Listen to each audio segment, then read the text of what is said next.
Fotoanan'ny fifanolorana fanomezana ny vanim-potoanan'ny fety ny tsimbona ireo sahirana ny fikambanana Voromahery Ambohimanarina na ny Hevama tao amin'ny kianja fanaovam-baolina tao Antodiana Ambohimanarina araka izany no natanterahana izy ireo ny hetsika sosialy.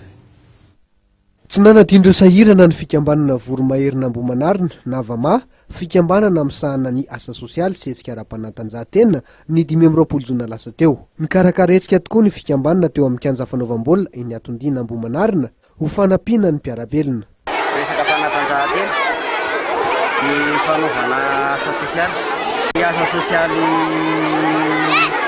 izay sahanay zany androany dia fizarana arendrina amin'ny ankizy dia fampilalovana azy.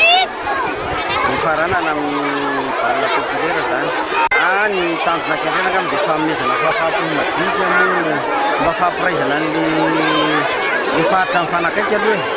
Nilaza ny fikambanana Vama fa mbola hotohizana ny ezaka fanampiana sy fampandrosoana ara-tsosialy ary ara-panatanjahantena eny amin'ny faritra Ambohimanarina ary iantsona amin'ny fandraisana andraikitra ny tsirairay ihany koa izany.